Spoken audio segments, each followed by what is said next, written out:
At sa pagpapatuloy ng ating recap, dumating ang inupahan na mamamatay tao sa tindahan ni Sakamoto at sinabi na nakatanggap siya ng pera at nais bumili ng ilang bagay, habang nasa loob ay napansin niya ang anak ni Sakamoto na umiiyak. Sinabi ng batang babae na nais niyang makausap ang kanyang mga magulang sa araw na iyon tungkol sa Parents' Day, ngunit wala ni isa sa kanila ang dumating at dahil dito ay lalo siyang umiyak. Lumapit ang mamamatay tao at sinabi na may dala siyang candy upang matigil ang pag-iyak ng bata. Tumingin sa kanya ang bata ngunit patuloy pa rin itong umiiyak. Nagpahayag ang mamamatay tao na hahanapin niya ang mga magulang ng bata at pagkatapos ay pinadala niya ang kanyang ibon upang hanapin sila, samantala ay nasa loob ng kulungan si Lou kasama ang direktor ng laboratorio. Nang matukoy niya na ito ang direktor ay agad niya itong sinasakal sa galit at nagtanong kung siya ang dahilan ng kanyang pagkakakulong. Mariing itinanggi ito ng direktor at ipinaliwanag na siya rin ay nakakulong sa parehong selda. Hiniling ni Lou na ipaliwanag ng direktor ang lahat ng nalalaman nito at sa ibang eksena ay nakatagpo ni na Sakamoto, Shin si Mother. Ipinahayag ni Mother na kilala niya si Sakamoto at napansin niya ang kasikatan nito kamakailan, dagdag pa niya ay hindi dapat hinayaan ni Sakamoto na tumataba siya ng ganoon dahil naglagay siya ng isang aparato sa kanyang leeg. Walang pag-alinlangang sumagot si Sakamoto na wala siyang pakialam at agad na umatake, ngunit hindi si Mother ang tinamaan kundi si Shin.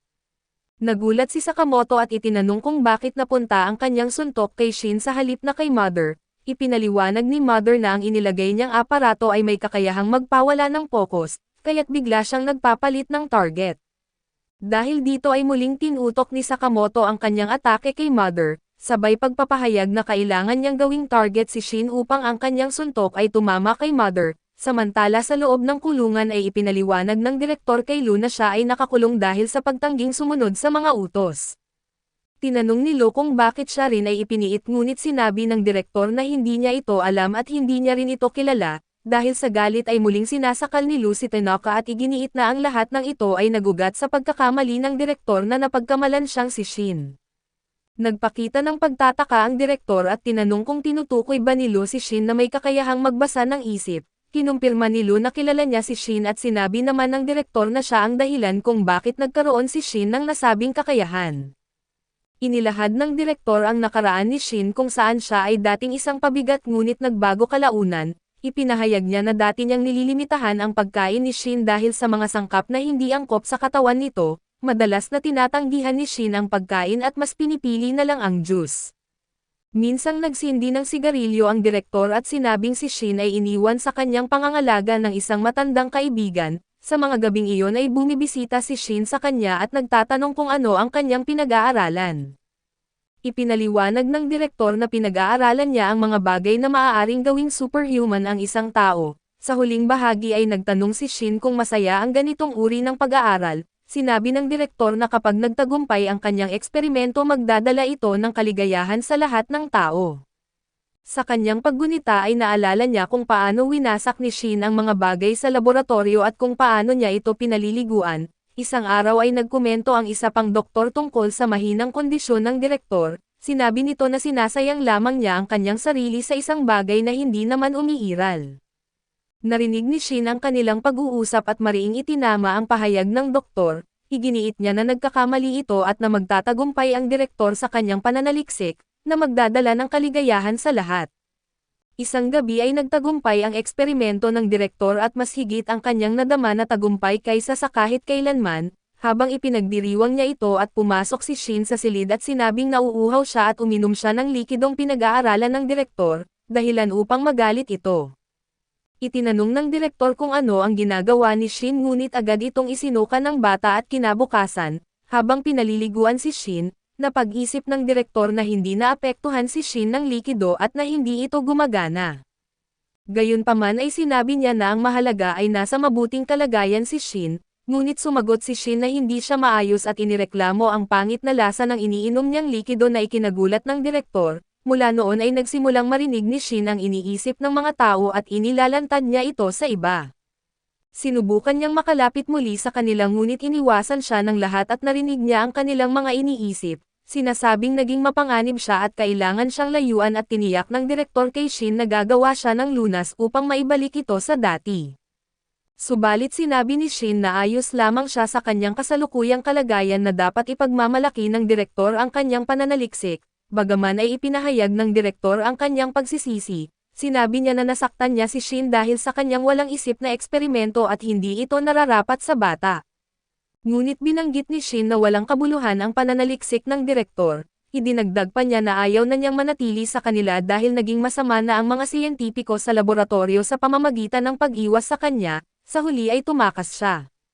Bumalik ang direktor sa kasalukuyan at inamin na wala siyang karapatan na muling humarap kay Shin matapos ang lahat ng nangyari. Tinanong ni Lu kung hindi ba nalulungkot si Shin dahil sa kapangyarihang taglay nito. Sa halip ay tinanong ng direktor kung paano nalaman ni Lu ang tungkol dito. Ipinaliwanag ni Lu na araw-araw siyang namumuhay kasama si Shin at na mahal ni Shin ang kanyang kapangyarihan. Paliwanag pa niya dahil nagtatrabaho sila para sa Quiet Boss, nag-uusap sila ni Shin gamit ang kanilang isip na kanyang ikinaiinggit.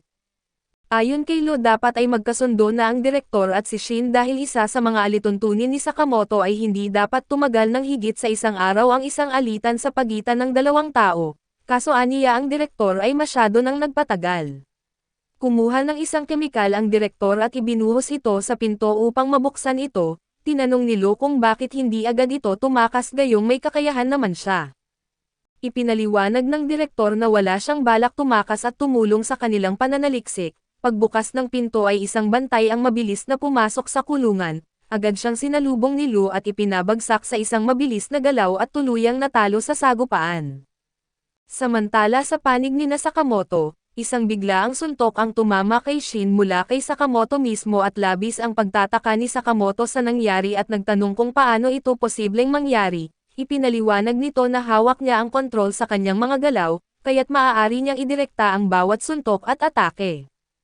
Kasunod nito ay tinurukan niya ang kanyang braso ng isang espesyal na serum na nagpalakas ng husto sa kanyang mga kalamnan. Sa sandaling iyon ay pinakawalan niya ang isang napakalakas na suntok at sinubukan ni Shin na masipa si Mother. Ngunit sa halip na matamaan ang tunay niyang target at lumihis ang kanyang atake at tumama ito kay Sakamoto. Muling nag-inject si Mother sa pagkakataong ito sa kanyang binti, kaya't lumakas pa ang kanyang mga kalamnan sa paa at agad niyang pinakawalan ang isang mabilis at matinding sipa patungo kay Shin. Bagaman nagawang masalag ni Shin ang atake ay nagdulot ito ng napakalakas na impact na nagpasabog ng mga salamin sa paligid. Sinubukan ni Sakamoto na tamaan si Mother kaso muli siyang nakontrol nito na dahilan upang hindi siya makagalaw.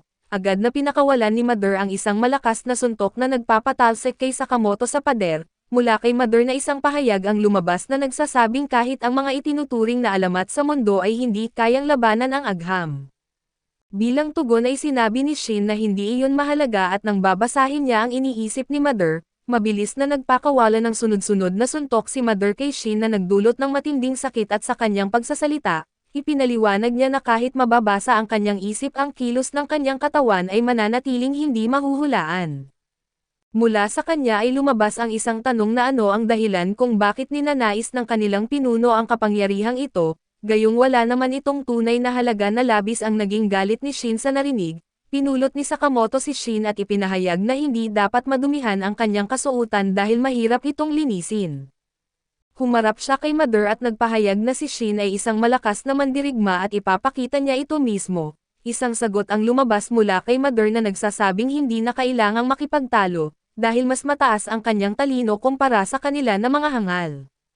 Kasunod nito sabay-sabay niyang itinurok sa kanyang katawan ang lahat ng natitirang serum, dahilan upang magbago ang kanyang anyo at maging isang dambuhala at nagkaroon ng pagtatanong si Shin kay Sakamoto tungkol sa kanilang susunod na hakbang. Sa pagbabasa ni Shin ng iniisip ni Sakamoto, isang pagtataka ang lumitaw sa kanyang isipan kung seryoso ba siya. Sa sumunod na sandali ay tumayo si Shin sa harapan ni Mother na nakatalikod na isang kilos na nagpagalit kay Mother. Mula kay Mother ay lumabas ang isang tanong kung niloloko ba siya ni Shin, kasabay ng isang mabilis na suntok subalit ay naiwasan ito ni Shin. Sunod-sunod na atake ang ginawa ni Sakamoto kay Shin ngunit sa halip na matamaan ito, iniwasan ni Shin ang bawat isa upang idirekta ang mga suntok sa kanya at sa serye ng mga matinding atake na ito ay tuluyang bumagsak si Mother, bumalik sa kanyang normal na anyo at natalo.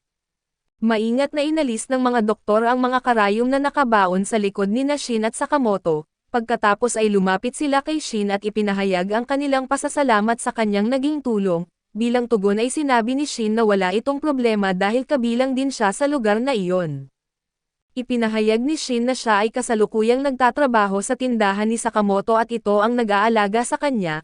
Isa sa mga doktor ang lumingon kay Sakamoto at nagpasalamat sa kanya sa pag-aalaga kay Shin. Sinabi ni Shin kay Sakamoto na masaya siya dahil nagawa niyang maiwasan ang mga atake nito kanina.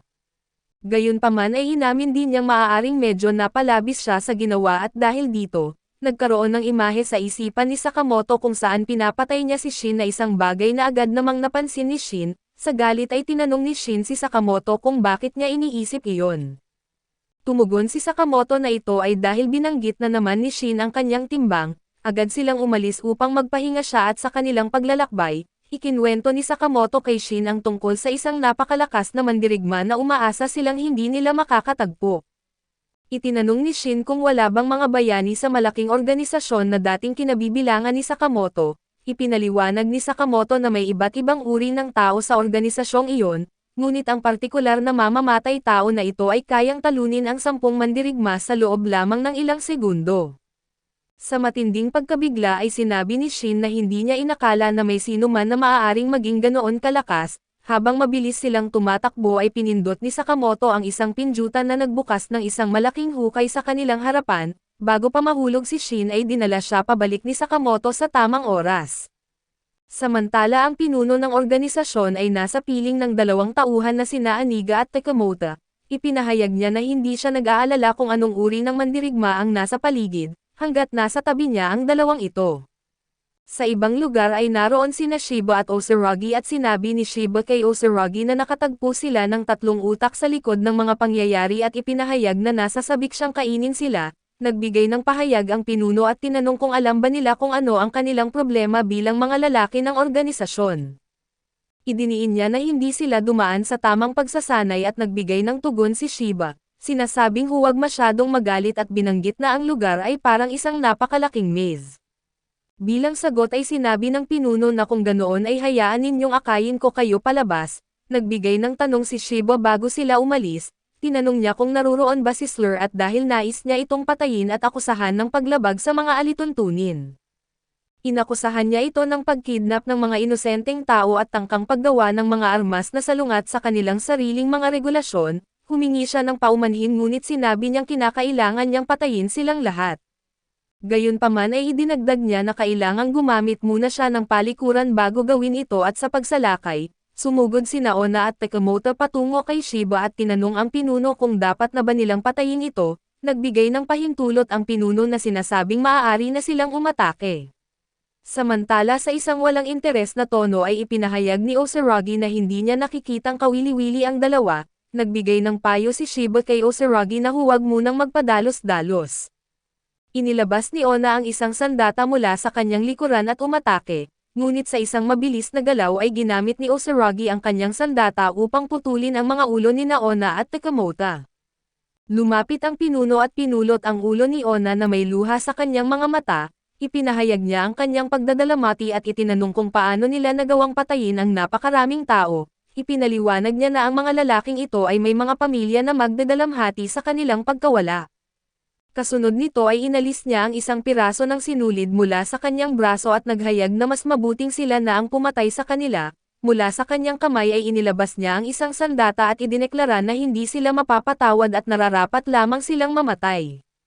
Sa kabila nito ay tinanong ni Osuragi si Shiba kung dapat ba nilang patayin ang pinuno. Ipinahayag ni Shiba ang kanyang opinyon at sinasabing marahil ito ang tamang gawin, dahil ang pinuno ay kagaya lamang ng kanyang sariling amo.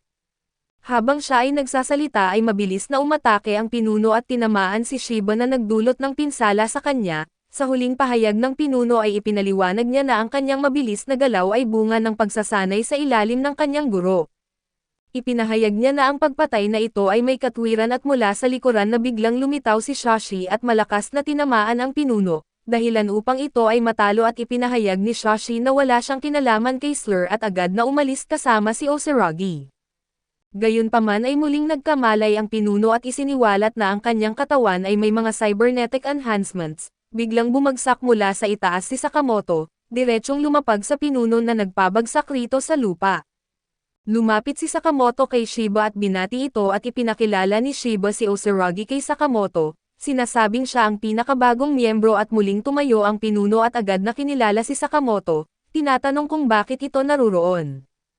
Ipinapaalala niya na si Sakamoto lamang ang nakasugat sa kanyang amo, mula sa kanyang kabilang kamay at inilabas ng pinuno ang isa pang sandata na maging mula sa kanyang bibig ay hinugot niya ang isa pang sandata, handang makipaglaban muli.